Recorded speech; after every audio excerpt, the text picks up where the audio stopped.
bonjour Minto. On va patienter encore deux, trois petites minutes, hein. Hello Sunkalo, ça fait plaisir de te revoir. Bonjour. Bonjour Alassane, welcome. On va patienter encore deux, trois petites minutes. Bonjour Richard, est-ce que tu m'entends? Très bien, je t'entends, Amadou. Bonjour à Ok, tous. ok. Super, super. Très, très, très heureux de reprendre, hein. Reprendre dans des conditions plutôt pas évidentes parce que je crois que je l'ai dit tout à l'heure, hein, même dans mon chat. Dans ma publication. J'espère retrouver les automatismes. Donc là, on est à la 48e session. Donc, session assez importante, je pense que c'est là. Je l'appréhende comme comme la première session, parce que ça fait 3 mois que nous n'avons pas eu de session pour des raisons plutôt personnelles et aussi parce que je voulais retravailler, on va dire ça comme ça, la vision, la stratégie, l'objectif à atteindre. Hmm. Donc, on a pu le faire avec toute l'équipe. Donc, donc, très, très heureux de te recevoir, Richard. En tout cas, merci d'avoir accepté l'invitation. Merci d'avoir accepté de. Il y a un peu de bruit derrière, peut-être déplace. Tout à l'heure, c'était nettement mieux tout à l'heure. Ok, un instant, je vais pouvoir gérer ça. Un instant. Ok, ok, super. Et on pourra tout de suite commencer.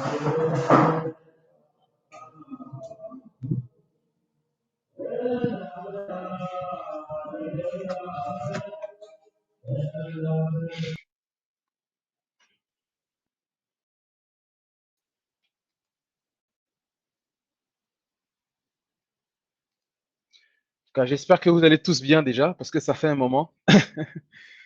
Ça fait un moment. En tout cas, merci, merci d'avoir accepté de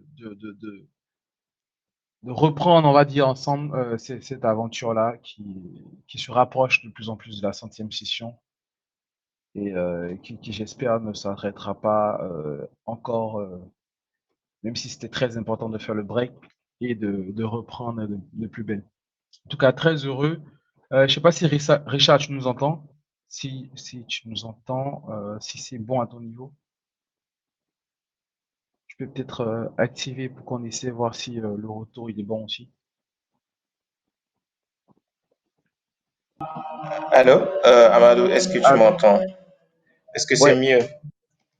Ouais, je pense qu'on va essayer de démarrer avec ça et on va voir ce que Ok, ça donne. ok. Bon, déjà, merci, comme j'ai dit, merci d'avoir accepté, accepté notre invitation.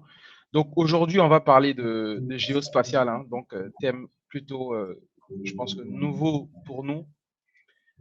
Donc on a voulu échanger avec toi sur ce sujet-là. Donc Hmm. on va parler de géospatial et de transformation numérique parce qu'on parle de numérique chez Cybercafé. Et ensuite, on parlera d'implémentation pratique. Est-ce que tu peux te présenter et puis nous présenter African Geospace? D'accord, merci Amadou et à toute ton équipe. C'est vraiment un plaisir de pour être dans ce moment de partage. Donc, comme vous le savez déjà, je m'appelle Richard Folly, je suis togolais. Euh, et donc directeur de African Geospace. Nous sommes une entreprise qui est spécialisée dans les technologies géospatiales qu'on combine avec l'intelligence artificielle.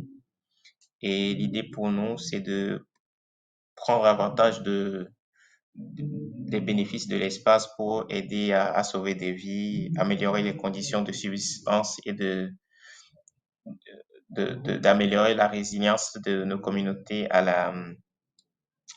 au changement climatique. Donc, en gros, c'est ce que nous faisons à African Geospace. D'accord. Donc, déjà, c'est quoi le géospatial déjà? Et précisément, je vois sur ton profil géospatial data scientist. C'est quoi exactement un géospatial data scientist? OK. Bon, déjà, quand on parle du géospatial, faut, faut pas, bon, les gens, quand ils entendent le terme, ils sont un peu, ouais, c'est trop compliqué et tout. Mais simplement, le géospatial, c'est l'ensemble des méthodologies des outils et des procédés qui permettent de collecter, euh, stocker, manipuler, analyser et de présenter de manière visuelle tout ce qui est information géographique. Et quand je dis information géographique, ça part des coordonnées GPS euh, jusqu'aux données satellites, par exemple. Ouais. Et simplement définir, c'est ça le géospatial. Maintenant, un géospatial data scientist, c'est en gros un data scientist plus le côté géographique de la chose. Donc, c'est quelqu'un qui collecte, manipule, analyse et gère les données géospatiales, les utilise pour euh, aider à la prise de décision. Exactement.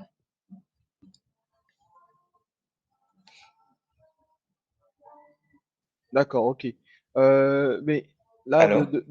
Allô, tu m'entends? Oui, je te reçois, Ok, madame. ok, super.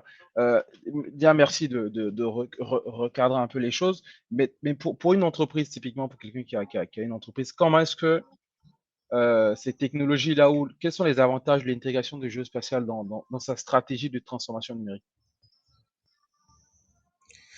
Oui, ça c'est une très bonne question parce qu'aujourd'hui, on parle de plus en plus de transformation digitale et à y voir de près, c'est que beaucoup d'entreprises, en tout cas, c'est que moi, j'ai côtoyé ou bien travaillé avec eux, n'intègrent pas nécessairement cet aspect géospatial ou bien géographique de la chose. Or, les experts sont d'accord que environ 80% des données ou bien des informations qui existent ont nécessairement une dimension géographique. Ça veut dire quoi? Ça veut dire que dans les entreprises, quelles que soient les données que vous traitez, quelle que soit votre stratégie de transformation digitale, si vous n'intégrez pas le volet géographique, vous êtes en train de passer à côté d'un grand pourcentage du potentiel que vous pouvez tirer de vos données. Vous voyez? Donc, l'importance du géospatial dans la stratégie euh, numérique des entreprises, c'est que ça permet d'avoir une valeur ajoutée qui permet justement de conquérir de nouveaux marchés, de développer de nouveaux produits et de pouvoir euh, aller plus loin au-delà de ce que peut-être les entreprises concurrentes font déjà et de proposer des outils qui intègrent tous les aspects, en tout cas, des données. C'est ce que je peux dire. D'accord. Est-ce que tu as des exemples de secteurs d'activité dans lesquels typiquement le géospatial peut être utilisé pour améliorer la transformation numérique et comment en fait concrètement euh, ça peut améliorer ou ça peut favoriser cette transformation numérique? Très bien. En fait, comme on dit dans le milieu, la technologie, finalement, une technologie ubiquitaire. Ça veut dire quoi? Ça veut dire que c'est une technologie qui peut être appliquée à plusieurs choses à la fois. Et donc, euh, je peux dire que c'est utile dans tous les secteurs, de la banque aux assurances, euh, au transport, au commerce, tout. Mais si je peux, en tout cas au niveau de African Geospace, c'est ce que nos axes de marché, nos segments de marché sur lesquels on se positionne très bien, c'est déjà l'agriculture pour aider à cartographier, autant pour moi, à cartographier les champs, mais aussi à aider avec les données satellites les agriculteurs à suivre l'évolution, la croissance des plantes, les risques d'infection par les parasites, etc. Mais on est aussi sur le segment du changement climatique, notamment la réponse aux risques de catastrophes naturelles comme les inondations, les feux de végétation ou la sécheresse. le domaine de l'exploitation minière, le domaine de l'urbanisation, parce que vous savez que en Afrique, la croissance démographique devient de plus en plus prononcée. Et donc, pour gérer les villes, pour designer déjà les villes, il faut utiliser les technologies géospatiales, l'analyse géospatiale pour faire ce travail, mais aussi pour pouvoir intégrer dans cette stratégie-là ce que j'appelle des méthodologies de ville résilientes au changement climatique. Et enfin, nous intervenons aussi dans le domaine de la défense euh, parce que vu les crises géopolitiques de l'heure et vu la position technologique de l'Afrique, il faut que des organisations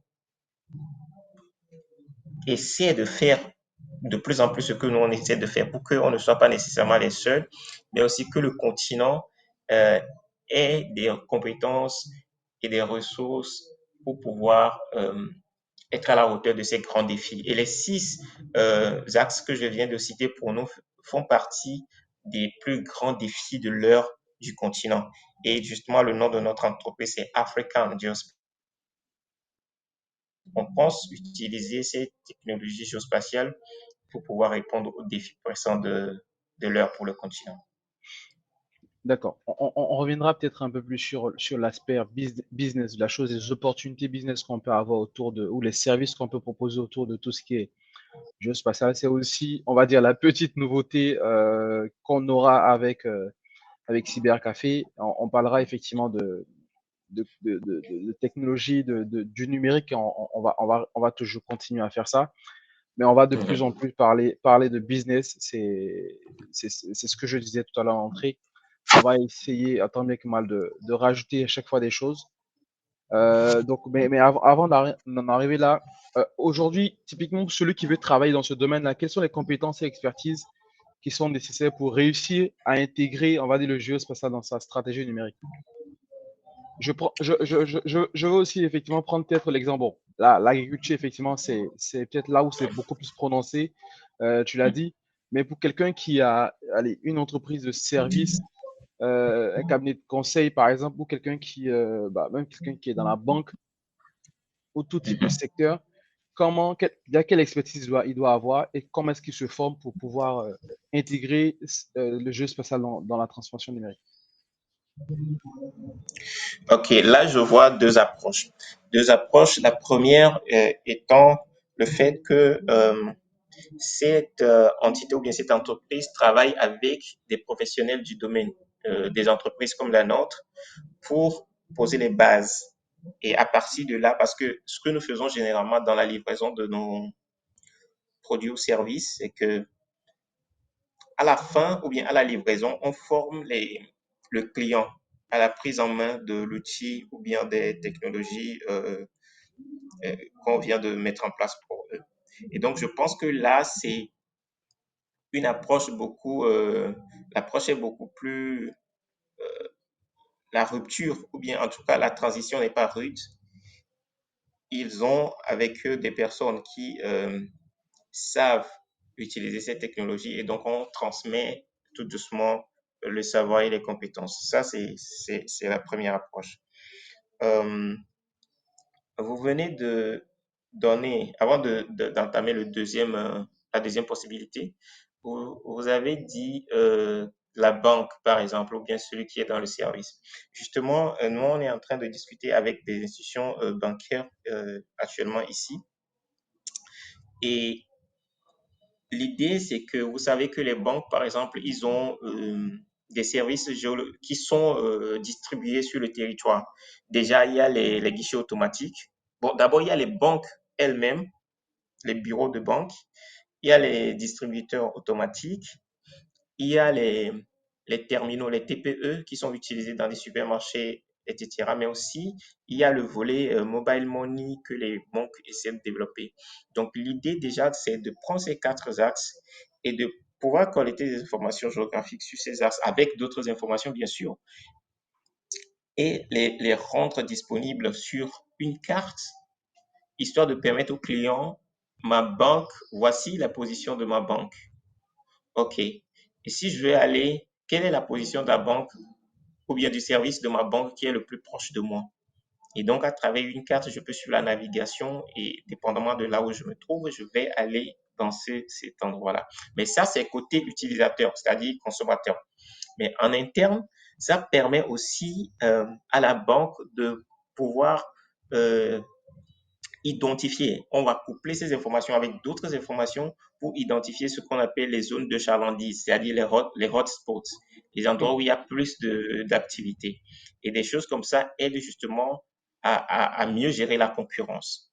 OK. D'ac- Donc, la deuxième approche dont je parlais, c'est que euh, euh, les professionnels de la banque ou bien l'équipe technique d'une banque ou bien d'un service quelconque, si, si leur institution veut commencer en interne par utiliser les services géospatial, je pense qu'il y a des basiques. C'est déjà apprendre les outils. Les outils, et il y en a qui sont gratuits, il y en a qui sont payants. Et ce qu'on recommande généralement, c'est de commencer quand même avec le gratuit. Et ce qu'on connaît dans le milieu généralement, c'est Quantum GIS ou bien QGIS, qui est un outil gratuit de système d'information géographique. L'avantage, c'est que ça permet de tracer libre côté budget, finance et explorer, faire tout ce qu'on veut. Et sans contrainte, sans contrainte. Maintenant, il y a aussi un outil qui s'appelle ArcGIS qui est développé par Esri. C'est une entreprise américaine. Et, mais là, c'est payant en fait. C'est un outil payant, donc il faut forcément avoir la licence.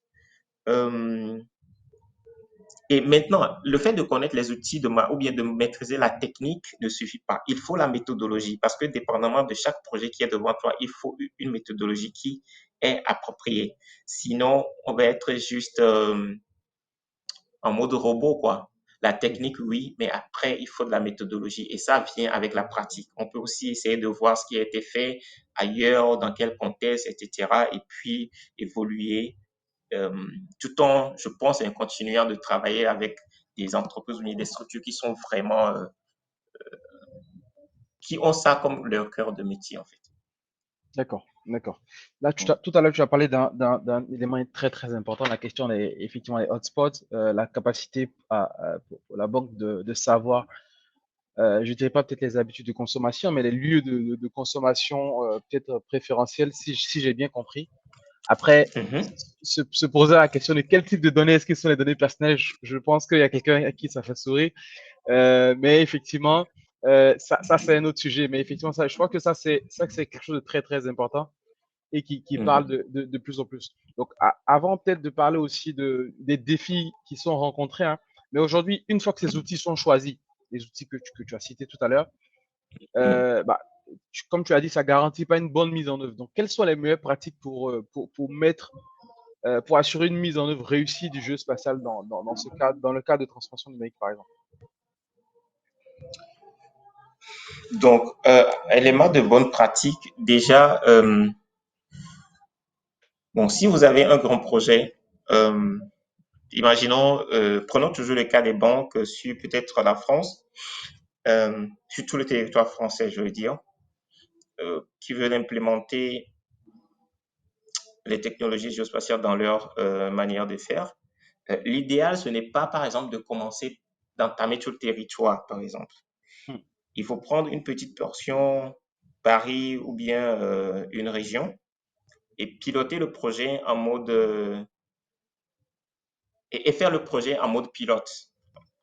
Ok. Et l'avantage avec ça, c'est que le territoire ou bien la région choisie va servir comme échantillon pour l'ensemble du territoire. Et donc, sur la base de ce travail, on va apprendre des leçons, on va tirer des conclusions, on va avoir des insights qu'on n'avait pas et euh, corriger ou bien recadrer ce qui est à recadrer et maintenant, après, déployer le projet sur le plan national.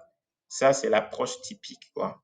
Parce que sinon, si vous entamez tout l'ensemble du projet en même temps, s'il y a des erreurs ou bien s'il y a des problèmes, c'est que ça va être l'ensemble des projets.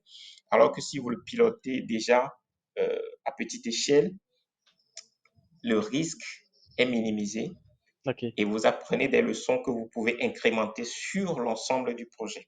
Ça, c'est la première des choses. Autre élément d'approche aussi, généralement sur les projets, rien n'est nouveau sous le soleil, hein, comme on dit. hmm, Et il faut voir déjà mon projet que je veux faire, est-ce que ça a été déjà implémenté ailleurs, sur d'autres territoires, dans d'autres contextes? Si oui, ben, je vais aller regarder, c'est comme une approche de recherche. Je vais regarder qu'est-ce que je peux apprendre, qu'est-ce que je peux adapter. Et j'apprends et j'adapte à mon projet. Ouais. Donc, je d'accord, pense que ces deux éléments peuvent aider à minimiser les risques et à essayer de réinventer la roue, quoi. d'accord. Ok, donc je rappelle, hein, donc on aura une session de questions-réponses. Je vois qu'il y a M. Ousmane Ba qui a levé la main. On pourra vous prendre tout à l'heure. J'ai encore deux questions pour toi, Irecha. Donc, c'est effectivement les défis pour les entreprises. Typiquement, je pense à la collab.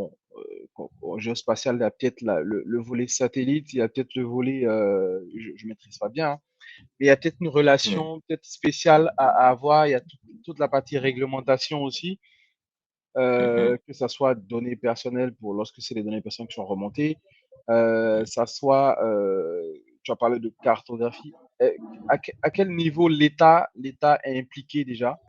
Donc, lorsqu'on a un projet comme ça sur tout un mhm, territoire, et est-ce que l'État favorise, on va dire, ce type de projet-là? Parce que moi, typiquement, mhm, je suis très attaché bon, à tout le volet Smart City. C'est quelque mhm, chose que je regarde, même si la plupart du temps, c'est plus ou moins limité à le fait de remonter des données sur le fait que la poubelle du carrefour est remplie ou pas. Je trouve plus ou mhm. moins limité, ou faire deux, trois choses avec des caméras de surveillance. Mais voilà. Est-ce qu'il y a des défis particuliers qui sont rencontrés par ces entreprises-là lors des projets liés aux solutions géospatiales? Très bien. En fait, ça dépend de la nature du projet. Si je retourne sur l'exemple de la banque, vous savez, les informations qu'on génère, soit il y a des parties qui sont des données personnelles, Ok. ou bien l'ensemble, ou bien, voilà, ou bien l'ensemble sont des données personnelles. Mais en fait, chaque entreprise ou bien chaque structure a ses politiques de confidentialité ou bien de gestion des données privées. Maintenant, il y a aussi nos États en Afrique qui commencent par développer des politiques. Au Togo, il y a déjà un test sur euh, la protection des données à caractère personnel. Et donc, les structures doivent euh, se soumettre à ces tests pour ne pas aller outre et donc de rester dans le champ défini par le territoire, par le pays en question. Ça, c'est une première des choses. Vous avez parlé aussi de Du rôle bon, du toujours dans rôle. la réglementation, de la Exactement. réglementation. C'est que, oui, on était en train de parler de données personnelles qui aussi a trait toujours avec la réglementation, mais cette réglementation, elle est juste un aspect de la chose géographique. Ok. Parce que nos pays en Afrique, on n'est pas, c'est maintenant qu'on y vient, vraiment à tout ce qui est données satellites ou même le développement de projets de mécanique spatiale. Je veux parler de la partie upstream de, de, de la chose spatiale, c'est-à-dire développement, fabrication, lancement de satellites et tout, parce que là, il y a l'agence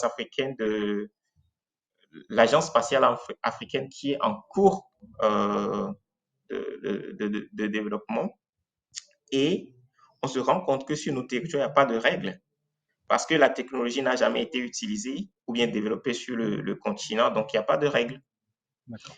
Et ça, c'est un des freins. Et moi, souvent, c'est l'une des choses aussi que je mets souvent en avant pour dire que nos pays ont besoin, chaque pays a besoin d'un conseil spatial pour définir ces règles-là. Aujourd'hui, si je lance des satellites ben, sur le territoire togolais, il n'y a pas nécessairement un cadre qui réglemente ça. Et donc, même pour les drones, parce qu'on est toujours dans le géospatial, même les drones, je pense il y a 2 ans que la réglementation sur les opérations de drones a été développée et auquel j'ai contribué, bien évidemment. Mais c'est juste pour dire que nos territoires ont un travail à faire dans le sens de la réglementation de la chose géospatiale. D'accord. D'accord. Donc, contrairement à tout ce qui est convention, on va dire UA sur tout ce qui est données à caractère personnel, on n'a pas forcément un texte qui régit, on va dire, toute l'Afrique, sinon même l'Afrique de l'Ouest, sur tout ce qui est données spatiales. Et quand tu parlais de l'agence tout à l'heure, est-ce que l'agence c'est plutôt une association ou elle est affiliée je sais pas, à la CEDEAO, à l'Union africaine ou à une organisation, on va dire, des Ah États, oui, ou c'est vraiment une association à part entière? non, non, c'est pas une association, c'est un projet Ok, continental géré par l'Union africaine. C'est l'Union d'accord. africaine qui développe ce projet-là pour Ok. que l'Afrique ait sa propre agence spatiale, juste comme la NASA. D'accord. Ok. D'accord. Très Mhm. intéressant. D'accord. Bah, merci, merci pour ces infos. Je crois qu'on arrive à 5 minutes de notre session. Donc, c'est 30 minutes de session tous les samedis. Là, on reprend tout doucement, effectivement. J'ai peut-être encore une dernière question pour toi avant de laisser la parole Mhm. à Ousmane Ba. Donc, si vous avez des questions, vous avez juste à lever la main. Je pense que vous connaissez plus ou moins le principe, le concept. Vous levez juste la main pour prendre la parole et poser vos questions. Déjà, j'aimerais bien que tu reviennes sur ce que tu fais, donc ce que ton entreprise fait comme Mhm. offre et services. Si tu as des exemples de réussite ou l'utilisation de solutions géospatiales a entraîné, on va dire, une transformation significative d'une entreprise publique ou privée, si tu as des exemples pour nous. Et aussi, tu nous Mhm. parles, comme j'ai dit, sur le volet business, d'opportunités qui peuvent exister ou qui existent et qui peuvent être saisies par les membres de Cybercafé dans le domaine du jeu spatial. En tout cas, pour ceux que ça intéresserait. OK. Donc, personnellement, au niveau de African Geospace, on a travaillé sur pas mal de projets. Euh, L'un des projets dont je suis vraiment fier, c'est qu'on a travaillé sur une collaboration avec le département de géographie de George Washington University, euh, avec un groupe de la Banque mondiale qui s'appelle Global Facility for Disaster Reduction and Recovery et qui aussi travaille avec la Croix-Rouge et la Croissance-Rouge internationale. Et ce qu'on a fait, c'est de cartographier les maisons ou bien les ménages, en tout cas, qui sont localisés dans les bassins vers de certains des fleuves, de certains fleuves en Afrique. Et au Togo, justement, on a cartographié tout ce qui est comme habitation autour du barrage de Nangbeto. Et donc, ces données ont été ensuite embarquées dans un système qui s'appelle FUNES, c'est un système d'alerte précoce. Et donc, ce projet a été primé au sommet mondial des gouvernements. Et non seulement le prix, mais la collaboration qu'on a eu à faire et l'impact qu'on a eu à faire parce que gérer ou bien implémenter un tel projet, c'est quelque part protéger les vies et la propriété, les propriétés des gens. Donc, nous, on est vraiment très fiers de ça. Mais après, il y a aussi d'autres projets plus ou moins, bon, je dirais pas simples, mais parce que c'est toujours d'envergure nationale. On a contribué au projet prise au Togo, le projet de recensement des infrastructures socio-économiques, euh, qui est un projet très excellent qui a permis de cartographier sur l'ensemble du territoire national les infrastructures socio-économiques. Et c'est vrai que c'est pas African Geospace qui est le l'entreprise principale sur le projet. Mais nous, on a accompagné, on a apporté notre expertise et notre savoir-faire sur ce qui est de la cartographie nationale, comment implémenter une cartographie nationale. Et peut-être un troisième exemple, ça, c'est beaucoup plus comme ce qu'on est en train de faire là, c'est le partage de savoir grâce à une bourse, autant pour moi, qu'on a reçue du département d'État américain. on a réussi à faire venir au Togo 2 collègues de la NASA pour former des institutions publiques et les étudiants en, en doctorat du département de géographie sur comment utiliser les données satellites des forêts, de l'agriculture, mais aussi pour trouver des solutions aux défis liés à l'eau. Donc ça, c'est juste uns des exemples que je peux donner. Mais sinon, on a travaillé avec l'UNICEF sur la collecte de données, le développement d'applis liés aux données géographiques et ainsi de suite avec d'autres institutions également. Et donc, en termes d'opportunités qui existent euh, pour, euh, pour votre réseau, euh, ben, je peux dire que c'est déjà, bien que vous êtes dans tout ce qui est cyber ou bien le numérique. Donc, voir comment est-ce que vous pouvez élargir votre champ pour inclure des composantes géospatiales pour que votre projet, rappelez-vous, je vous disais que environ 80% des données qui existent ont une dimension géographique. Et donc, comment est-ce que vous captez ce beaucoup plus euh, solide en termes d'implémentation, quoi, ou bien de la transformation numérique, mais à un niveau beaucoup plus élevé et les opportunités viendront, quoi.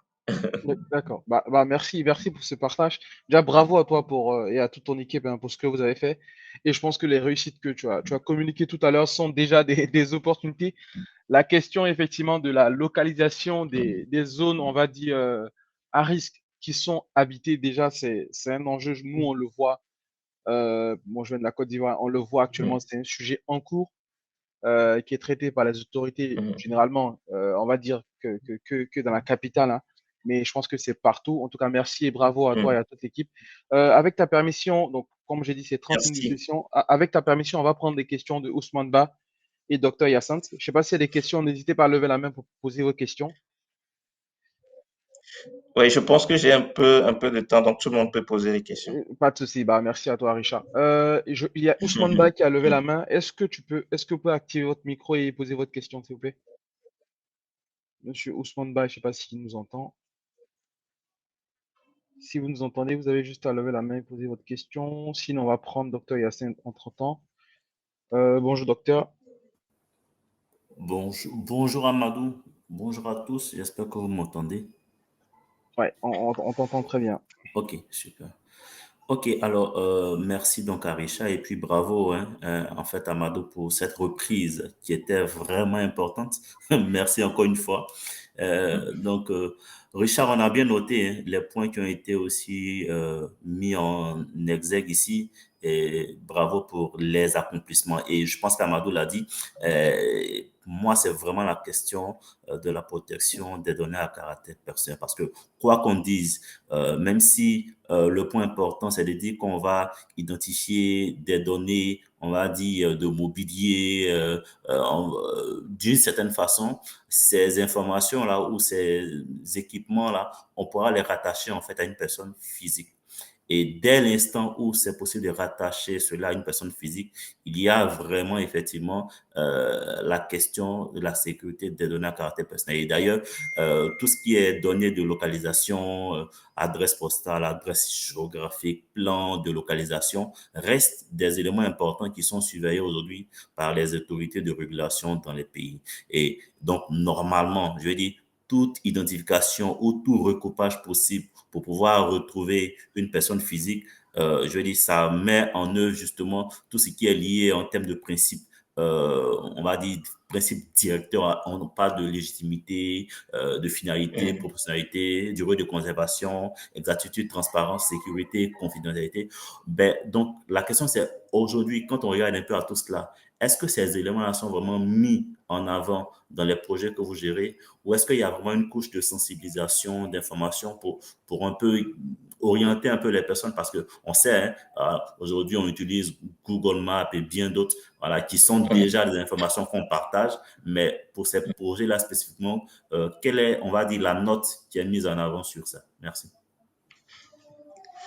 Merci beaucoup, docteur. Je pense que c'est une question très, très pertinente parce que justement, les données géographiques embarquent ou bien, oui, embarquent un grand volet qui correspond aux données à caractère personnel. Et il est important de protéger les individus ce faisant.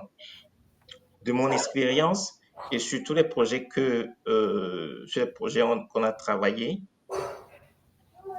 il est toujours important de dissocier tout ce qui est données publiques qui peut être mis à la disposition du grand public. Parce que n'oublions pas, quand il s'agit surtout des projets qui apportent des solutions aux communautés à la base, souvent c'est intéressant d'approcher ces projets aussi avec un volet données ouvertes, donc open data et données ouvertes.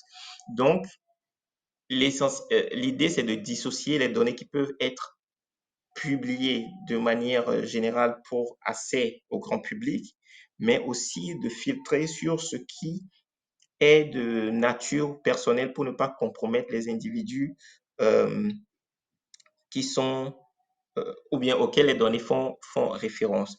Et donc, c'est par exemple l'État ou bien l'entreprise qui gère le projet, qui au regard de ses politiques de confidentialité, mais aussi, comme je disais, des politiques de confidentialité, les tests euh, légaux sur le territoire en question, qui appliquent le niveau de sécurité nécessaire pour qu'il n'y ait pas de fuite, pour qu'il n'y ait pas de compromission du fait qu'on a collecté des données qui ont trait à un individu ou bien à des individus.